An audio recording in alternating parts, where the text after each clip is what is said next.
The Grand Hall of the Galactic Council was filled with representatives from dozens of alien species. They sat in massive chairs, each one a different color, shape, and size. The room was a mix of strange beings, all watching with intense focus as the Council's most important meeting was about to begin. At the center of the hall, a huge hologram of the galaxy spun slowly, showing the many star systems and planets under the Galactic Federation's rule. Today, the topic was something everyone had been waiting for, an event so strange that even the most powerful beings in the galaxy couldn't stop laughing. It all started when King Uro's IV of the Obsidian Dominion died. The Obsidian Dominion was a powerful empire that spanned across many star systems, ruled by a royal family with wealth, influence, and control over millions of lives. The king's death had left a power vacuum, and everyone was watching to see who would take his place. But then something unexpected happened. The king's will was read aloud in front of the entire galaxy, and what it said shocked everyone. The will declared that the king's throne would pass to his daughter, Princess Lyra. This part wasn't a surprise. She was the king's only child, after all. But what followed next made the room go quiet. The will said that Princess Lyra must be handed over to a human, someone from Earth, to be her guardian and ruler. This was the part that sent the council into fits of laughter. The human. The people of Earth had only just started exploring space, and they were still seen as a primitive, unimportant species. How could a human rule over one of the most powerful empires in the galaxy? "Ha! This must be a joke," laughed the Zorvian delegate, a tall, insect-like creature with many eyes. His voice echoed through the chamber. A human, of all beings, inheriting the Obsidian Dominion. Ridiculous. "I think they must have read the will wrong," chimed in a Coraxian representative, whose body was made of shifting, liquid-like metal. No way would King Uro's IV choose such a creature. The laughter spread through the room, and the council members couldn't stop mocking the idea. Some even stood up, pointing at the holographic display of the human species, short, fragile creatures compared to the towering, powerful aliens around them. But despite all the mocking, the council soon realized something they hadn't expected. The inheritance was official. It wasn't a mistake. The paperwork had been signed. The human had been chosen. The announcement was even more shocking when the name of the human inheritor was revealed. His name was Marcus Caldwell, a lowly engineer from Earth with no royal blood, no political experience, and no desire for power. He was just an ordinary man who happened to be the executor of the king's will. But Marcus didn't know anything about the power he now held. The Galactic Council was stunned, their laughter turning to whispers of confusion. Some of the most powerful beings in the galaxy, whose species had lived for thousands of years, could not understand how a single human could be given control of such an empire. "That's absurd," muttered the Draxian, an ancient species known for their wisdom and cold logic. How could this be possible? But the truth was clear. There was nothing the council could do. The king's will was legal, and Marcus Caldwell was now the heir to the Obsidian Dominion. The news quickly spread across the galaxy, and the reactions were mixed. Some planets and species laughed at the idea, while others saw it as a great opportunity to test the humans' abilities. Marcus Caldwell, meanwhile, was completely unaware of the storm he was about to walk into. As the day drew to a close, Marcus received a message. It was from the Obsidian Dominion itself, instructing him to board a ship that would take him to the heart of the empire. There, he would meet Princess Lyra, the princess everyone had heard about but few had actually seen. The council watched as Marcus packed his belongings, preparing to leave Earth for a life he could never have imagined. They couldn't stop laughing at the thought of a human trying to rule an entire empire. But what they didn't know was that Marcus was about to prove them all wrong. He might have been just an engineer, but he was more resourceful than they realized. And Lyra, the princess with a fiery temper and a mind of her own, was about to find that out firsthand. As the council members continued to gossip and laugh, no one could have predicted what was coming next. The rise of humanity had only just begun. Marcus Caldwell sat nervously in his small apartment in New York, staring at the message that had just arrived. It was an official communication from the Obsidian Dominion, confirming that he was now the heir to an entire empire. His mind raced as he reread the message again, hoping he was missing something, hoping this was some kind of mistake. Please proceed to the designated spaceport immediately. Your ship will depart for the Obsidian Dominion in 3 hours. The princess awaits your arrival. The words felt like a weight in his chest. He had never asked for this. He was just a simple engineer, someone who spent his days fixing machines and building things. He wasn't a leader, let alone someone who could rule a galactic empire. He had no experience with politics, no training in diplomacy. What could he possibly do? As Marcus paced around his tiny apartment, his mind was filled with doubt. He had never been one for adventure, never imagined himself in a story of heroes and empires.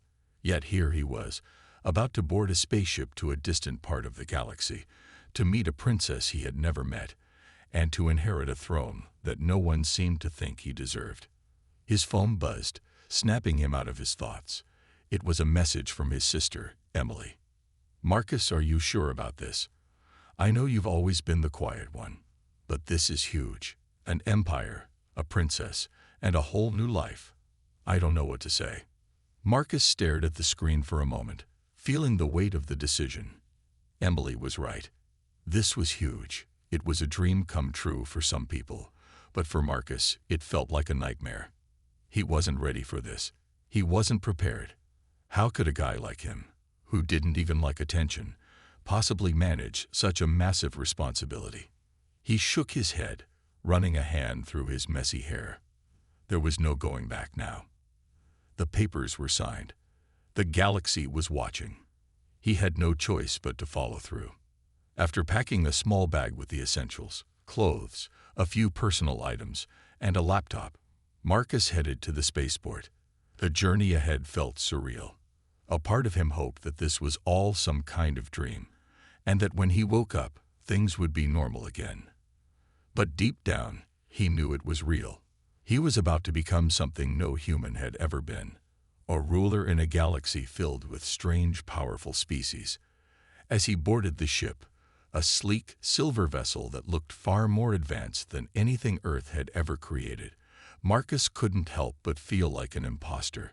The ship's interior was elegant, with smooth metallic walls and soft blue lighting that made everything look futuristic and polished. But it also felt cold and intimidating. The crew, all alien species, gave him polite but distant nods as they went about their duties. None of them seemed to care much for the human who had suddenly appeared in their midst. The captain, a tall being with dark purple skin and 4 arms, approached Marcus as he entered the main cabin. The captain's eyes studied him with curiosity, as though trying to figure out what this strange human was doing here. "Sir, welcome aboard," the captain said with a respectful bow. "Your presence has been noted. We will be arriving at the Obsidian Dominion shortly." Marcus nodded, trying to sound more confident than he felt. "Thank you, Captain. I just don't understand why I'm here." "Why me?" The captain smiled politely but didn't offer an answer. Instead, he gestured for Marcus to sit. "All questions will be answered in time, sir. For now, I suggest you relax and prepare for your meeting with Princess Lyra." Princess Lyra. The thought of meeting her made Marcus nervous. He had read the reports. He had heard the rumors. Lyra was known across the galaxy for her fiery temper, her rebellious spirit, and her disdain for authority. It was said that even her father, King Uros IV, had struggled to control her. And now she was his responsibility. He was supposed to be her guardian, her ruler. He was supposed to guide her and help her rule the Obsidian Dominion. How could he possibly do that?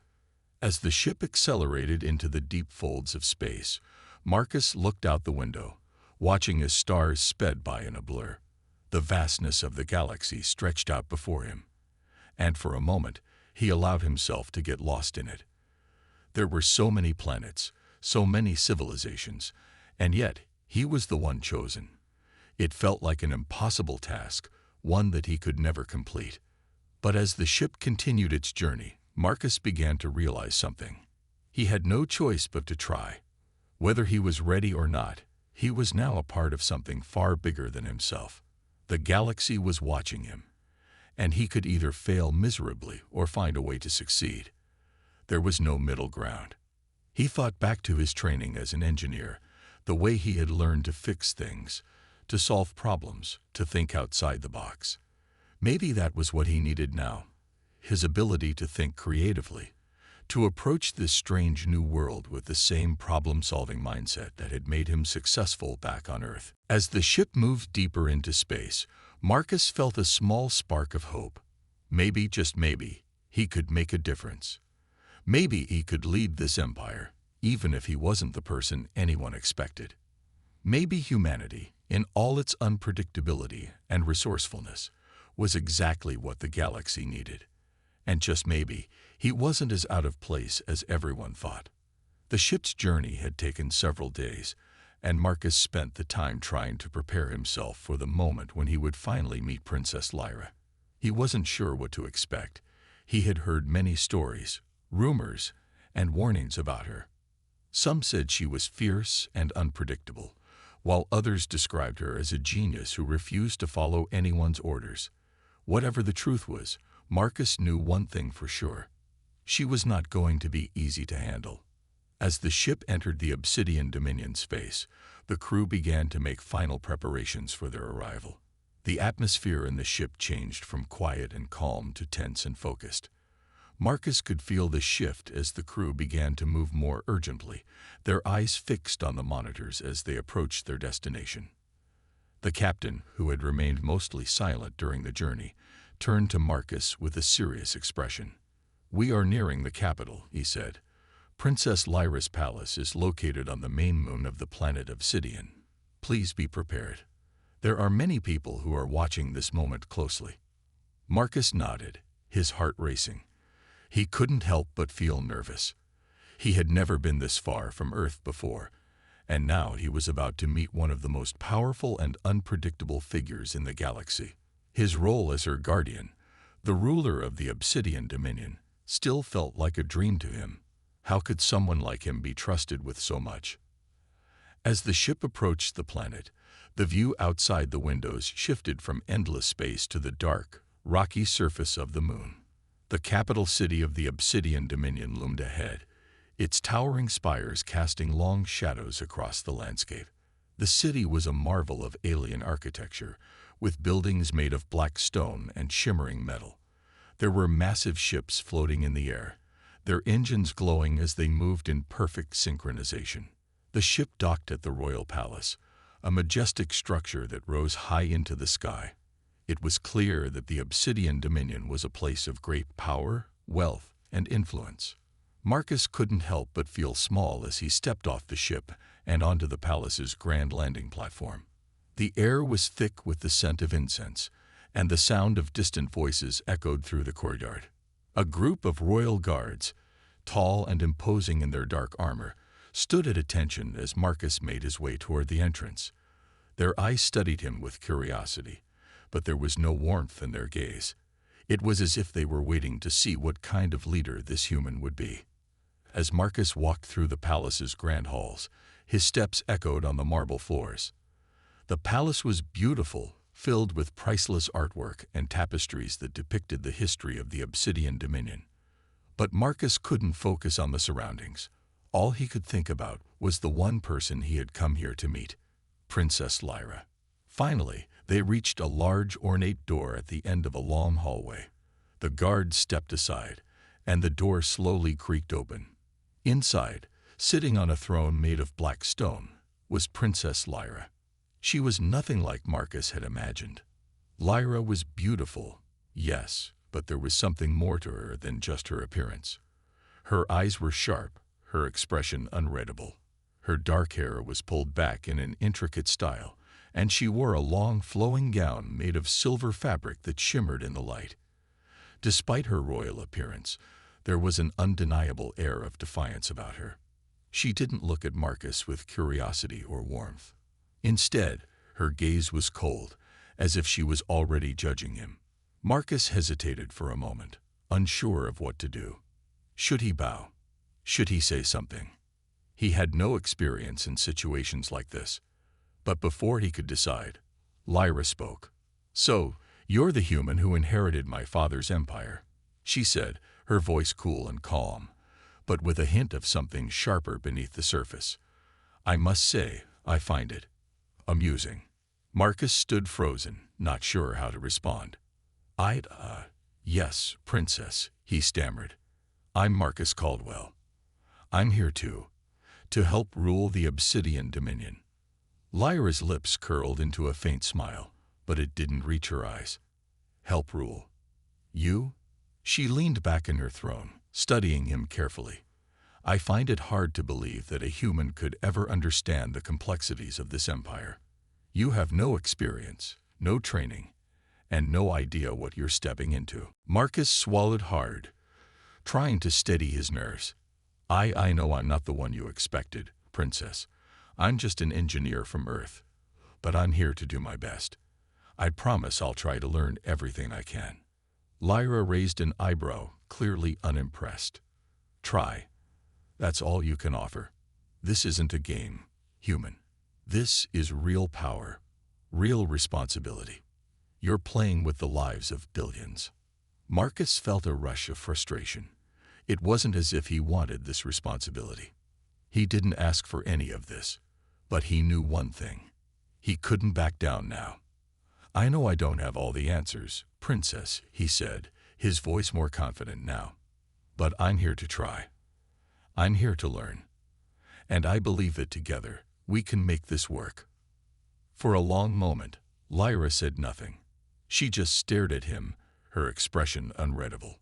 Finally, she stood up from her throne and walked toward him. She was taller than he expected, her presence commanding and powerful. "You're going to need more than words to survive here, human," she said quietly, her voice low but serious. "But I'll give you one chance to prove you're not as useless as you look." And with that, the door to the palace closed behind them. The days following Marcus' arrival in the Obsidian Dominion were far from easy. He spent hours in the palace, trying to learn about the inner workings of the empire, but every time he asked a question, he was met with cold, formal answers.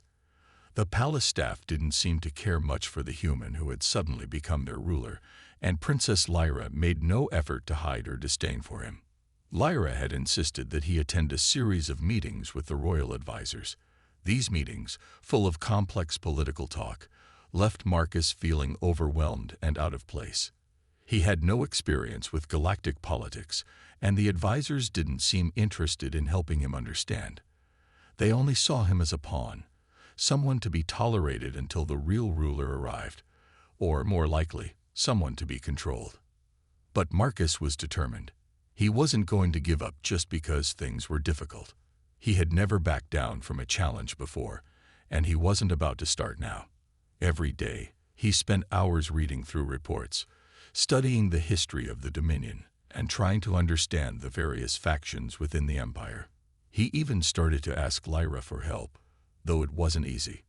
One evening, after a particularly exhausting meeting, Marcus found himself in the palace gardens, trying to clear his head. The garden was a beautiful, serene place, with flowers that glowed softly in the twilight and trees that shimmered like silver. But even here, in this peaceful space, Marcus couldn't escape the pressure that weighed on him. "You seem troubled," a voice said from behind him. Marcus turned to see Lyra standing near the edge of the garden, her arms crossed. She had been watching him for a while, he realized. She was always observing, always analyzing. She was like a shadow, always present, even when she wasn't directly speaking to him. "I'm just trying to keep up," Marcus admitted. "There's so much to learn, and it's not easy." "The advisors, they don't make it any easier." Lyra raised an eyebrow. "You're not wrong. They don't respect you. They think you're a joke, just like the rest of the galaxy." Marcus sighed. "It feels like no one believes I can do this. I don't even believe I can do this." Lyra's expression softened for a brief moment, then proved them wrong. She turned and started walking toward the center of the garden, and Marcus followed, intrigued by her sudden shift in tone. "You're not here to be liked, Marcus," Lyra continued, her voice steady. "You're here to lead. People will challenge you. They'll doubt you. They'll try to push you around. But if you let them, they'll win. You have to be strong. You have to be smart." Marcus nodded slowly, trying to understand her point. "But how do I do that? How do I lead when I don't even know what I'm doing?" Lyra stopped and turned to face him. "You start by trusting yourself. You've made it this far, haven't you? You didn't get here by accident. The king saw something in you. Maybe that's the only reason you're here, because you have something they don't." Marcus thought about her words for a moment. It was true. He had never been a person who believed in destiny, but maybe there was something about him that made him unique. Something that had led to his appointment. He wasn't sure what it was, but he was beginning to realize that he might not be as powerless as he thought. "You think I can do this?" Marcus asked, his voice uncertain, but with a spark of hope. "I know you can," Lyra replied, "but you'll have to prove it. If you want to rule this empire, you have to understand the people. You have to show them that you're not just some human who stumbled into power. You're their ruler, whether they like it or not." With that, she turned and walked toward the palace, leaving Marcus to contemplate her words. The next morning, Marcus decided to take a different approach. He asked the advisors for a meeting, but instead of sitting in the conference room like usual, he requested to meet them in the royal courtyard. The advisors, surprised by his request, reluctantly agreed.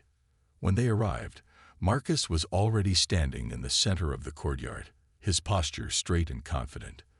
The sun was high in the sky, casting long shadows across the stone pathway. He wasn't sure what he was doing, but he knew it was time to stop hiding and start taking charge. "Gather around," Marcus said, his voice steady. "We're going to do things differently from now on. I need to understand the people of this empire, the people who live on the planets we govern. I want to hear from them. I want to know what they need." The advisors exchanged nervous glances, clearly taken aback by his sudden decision to focus on the people rather than politics. But Marcus stood firm, refusing to back down. "You will organize meetings with representatives from the various planets," he continued. "I want to hear their concerns. I want to know what we're doing right and what we're doing wrong. And I want their voices to be heard."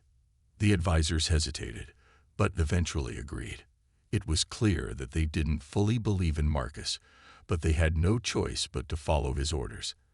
As they left to make arrangements, Marcus felt a small surge of pride. He had made his first move as a leader. He was starting to take control. Later that day, as the sun began to set, Marcus returned to the garden where he had spoken with Lyra. He needed time to think about the next steps, but more than anything, he needed to find his own way forward. He knew it wasn't going to be easy. There would be challenges, obstacles, and people who would try to stop him. But Marcus was beginning to believe that maybe, just maybe, he could do this. Lyra's words echoed in his mind. "Trust yourself. You've made it this far. Now prove them wrong." And that was exactly what he intended to do. The days passed quickly as Marcus worked to organize the meetings with representatives from the different planets in the Obsidian Dominion. He was determined to make this work, even though every step felt like a challenge. The advisors were reluctant, but they did as he asked, arranging the meetings with people who were, for the most part, eager to voice their concerns. Lyra had been watching from the sidelines, her cold eyes observing every move Marcus made. She had been silent for days, her presence more distant than usual. But Marcus had come to realize that her silence wasn't a sign of disapproval. It was her way of letting him figure things out on his own. She had given him the opportunity to lead, but now it was up to him to prove himself. The first meeting took place in a large hall, with representatives from several different planets. Marcus stood at the head of a long table, surrounded by people who were far more experienced than he was. Some were older, some were alien species whose names Marcus couldn't even pronounce, and some were simply powerful politicians who had been part of the Dominion for decades. But for all their experience, none of them had the same drive Marcus did. He wasn't going to let them push him around. "Welcome," Marcus said, his voice steady despite the nerves he felt. "We're here today to listen to your concerns and find ways to improve the lives of the people in the Obsidian Dominion. I want to hear from you. What are we doing right? And what are we doing wrong?" The room was quiet for a moment as the representatives exchanged glances. It was clear they weren't used to having the human in charge, let alone one who was so eager to hear their feedback. But eventually, one of the representatives, a tall alien with green skin and large yellow eyes, spoke up. "The people on my planet are suffering," the alien said, his voice low but firm. "The ruling class has been hoarding resources, while the common folk struggle to survive. There are riots in the streets, and if something isn't done soon, things will get worse." Marcus nodded, taking careful notes. "What do you propose?" he asked, genuinely interested. The alien's eyes narrowed. "We need better distribution of resources. The ruling class should not control everything. The people deserve more.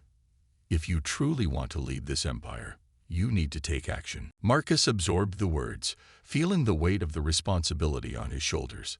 This was the kind of challenge he had been waiting for, the opportunity to make a real difference. He wasn't going to let this problem slip by. The people needed help, and it was his job to make sure they got it.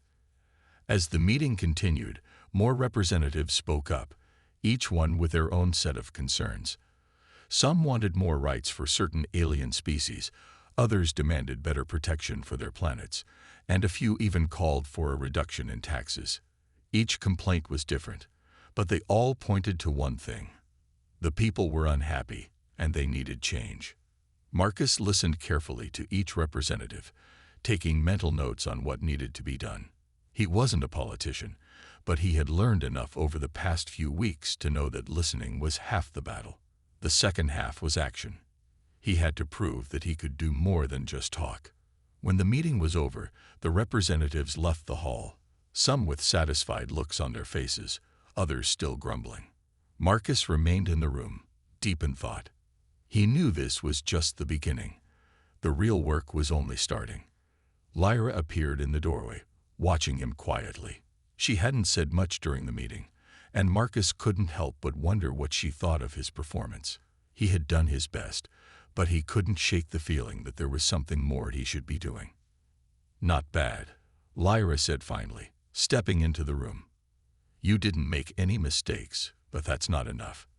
These people don't want words. They want results." Marcus sighed, feeling the pressure building again. "I know, but what do I do now? These issues are big. I can't fix everything at once." Lyra crossed her arms, looking at him with a mixture of curiosity and amusement. "No, you can't fix everything. But you can start small. You need to show them that you're willing to fight for their rights, that you're not just a puppet. If you can do that, you'll earn their trust. If you can't, they'll turn on you." Marcus thought about her words for a moment. It was true. The people didn't care about promises. They cared about action. He needed to start taking steps toward real change, no matter how small they might seem at first. "What do you think I should do first?" he asked, looking up at her. Lyra's expression softened just a little. "Start with the planet that spoke up. Work on the resource issue. If you can solve that problem, the others will take notice. But don't expect it to be easy. The ruling class isn't going to give up power without a fight." Marcus nodded, determination filling his chest. He didn't have all the answers, but he had a plan. And for the first time since arriving in the Obsidian Dominion, he felt a spark of hope. Maybe he could do this. Maybe he could make a difference. That evening, Marcus gathered his advisors for a private meeting.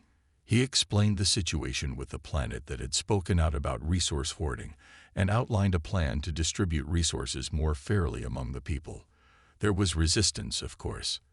The advisors were used to doing things a certain way, and they didn't like the idea of changing the system. But Marcus didn't back down. He had learned that if he wanted to lead, he had to make tough decisions, even if they weren't popular. He knew it wouldn't be easy, but he also knew it was the right thing to do. As the meeting ended and the advisors reluctantly agreed to the plan, Marcus couldn't help but smile. It was a small victory, but it was a victory nonetheless. And it was just the beginning. Marcus woke early the next day, a sense of determination settling in his chest. The plan he had discussed with the advisors was underway. He had managed to convince them that redistributing the resources on the troubled planet would be the first step in gaining the trust of the people. It was a small victory, but it felt like a giant leap toward proving himself as a leader. He had spent hours studying the details of the planet's resource distribution.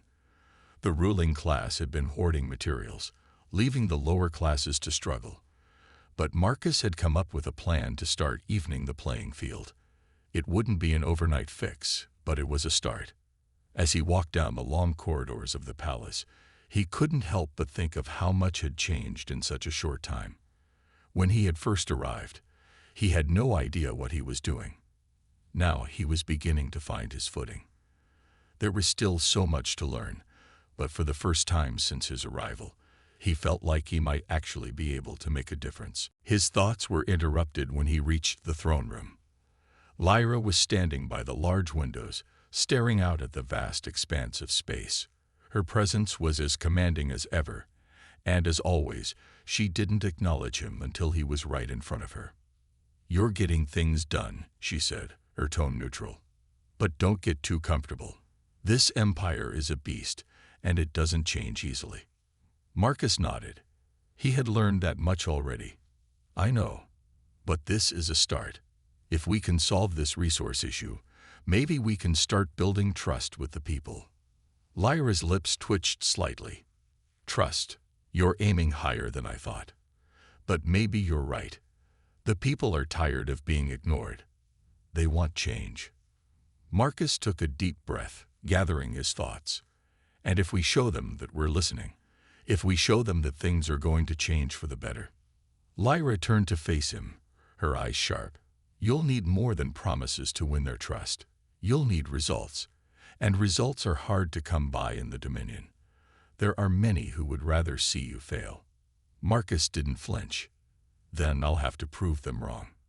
She raised an eyebrow, studying him carefully. "You think you can do that? In this place? It's not that simple, Marcus.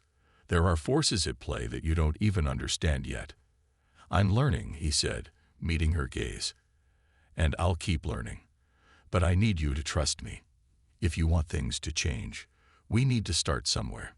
The resource distribution plan is just the first step." Lyra was silent for a long moment, her gaze never leaving his. Finally, she nodded.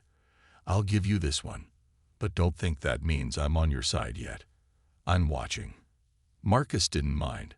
He wasn't looking for her approval, at least not yet. He was looking for a way to prove himself, to show the galaxy that a human could rule with wisdom and fairness. If he succeeded in this first step, maybe, just maybe, he could begin to earn the respect of the Dominion. The following days were filled with meetings, reports, and tense discussions. Marcus pushed the resource distribution plan forward, making sure the ruling class couldn't interfere. It wasn't easy. Many of the higher-ranking officials fought him every step of the way. But Marcus stood his ground.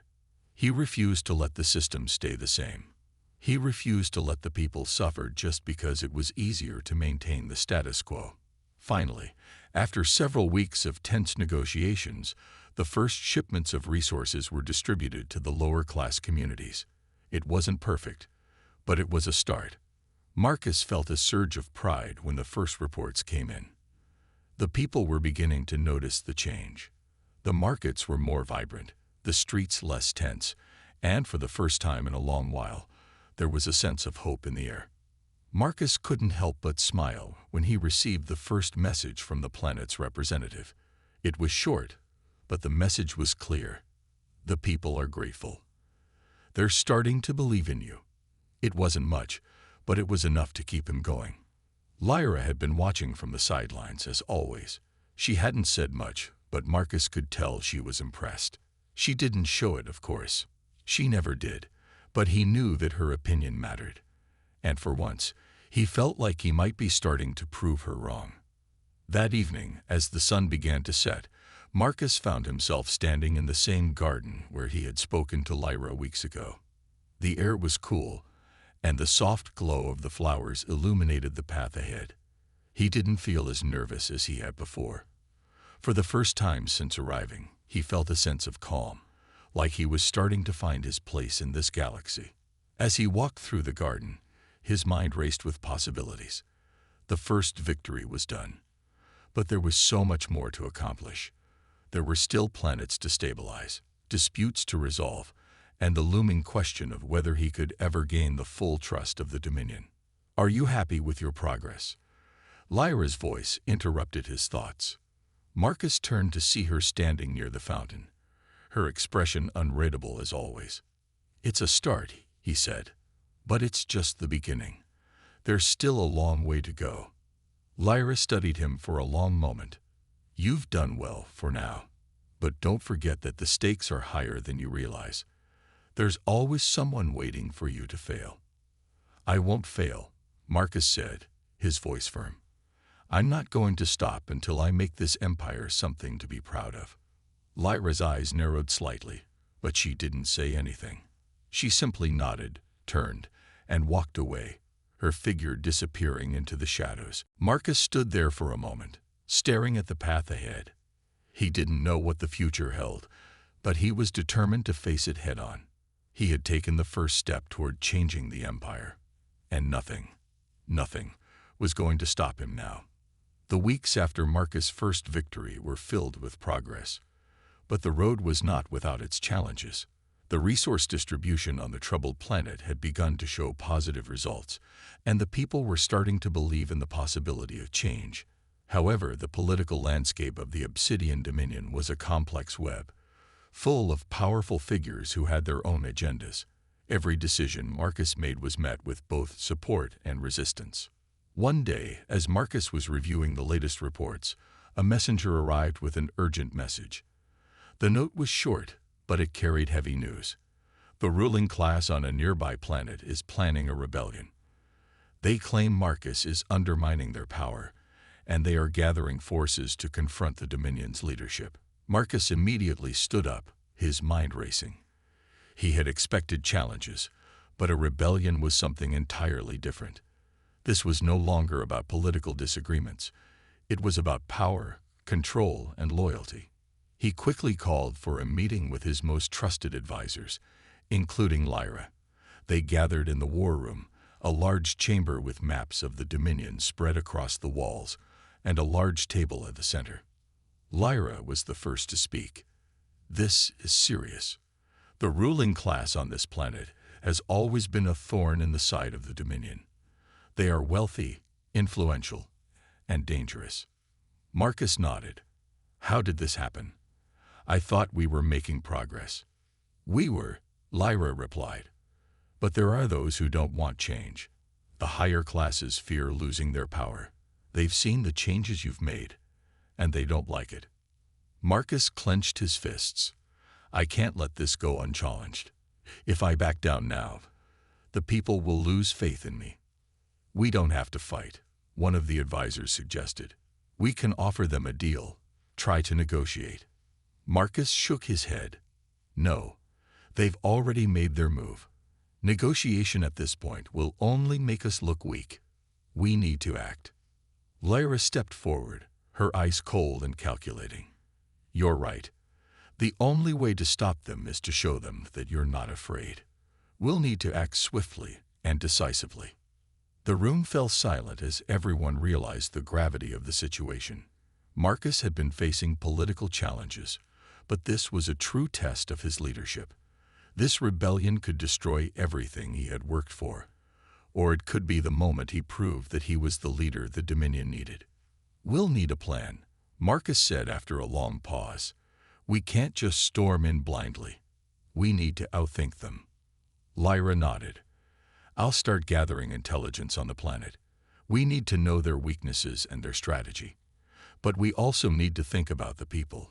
If we attack, we risk alienating the very people we've been trying to help. Marcus sat down at the table, his mind whirling. This was the moment he had feared, but also the moment he had prepared for. A leader wasn't just someone who made speeches or passed laws. A leader had to make decisions in the face of danger, to act with wisdom and strength, even when the odds seemed impossible. "I'll meet with the leaders of the rebellion," Marcus decided. "We'll go to their planet and face them directly. I want them to see me, to hear my words.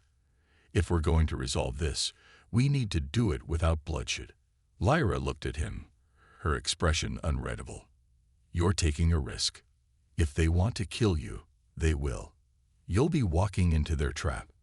"I'm not walking into a trap," Marcus replied. "I'm showing them that I'm not afraid. I'm showing them that I'm in charge here." The advisors exchanged uncertain glances, but they all knew that Marcus had made up his mind. The decision had been made. There was no turning back now. Later that week, Marcus, Lyra, and a small team of trusted officers traveled to the planet where the rebellion had begun. The journey was tense, and the air was thick with uncertainty. Marcus couldn't help but feel the weight of the situation pressing down on him. This was it, the moment where everything could either fall apart or come together. As they landed on the planet, Marcus was met by the leaders of the rebellion. They were a group of powerful individuals, all dressed in dark, imposing armor. The leader, a tall figure with silver hair and piercing red eyes, stepped forward. "So, the human comes to meet us," the leader said, his voice dripping with disdain. "You think you can rule this empire? You're nothing but a pawn, and you're too weak to lead." Marcus didn't flinch. He stood tall, his eyes unwavering. "I am not a pawn. I am the ruler of the Obsidian Dominion, and I will not allow anyone to destroy the future of this empire.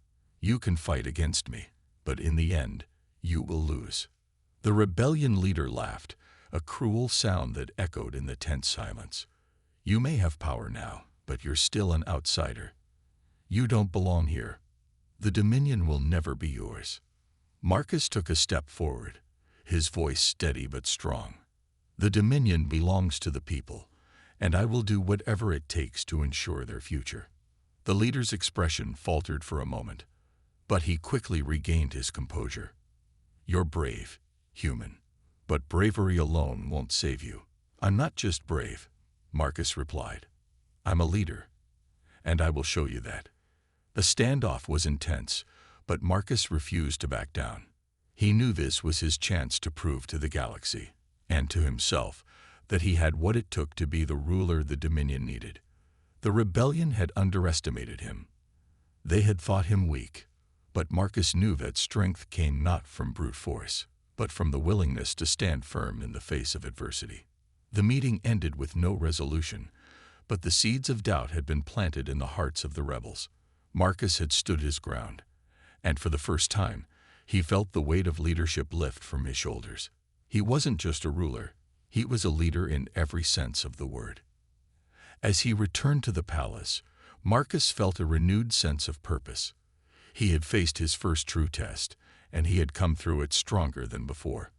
The rebellion wasn't over, but he had proven to himself and to the galaxy that he was capable of leading. And this was only the beginning.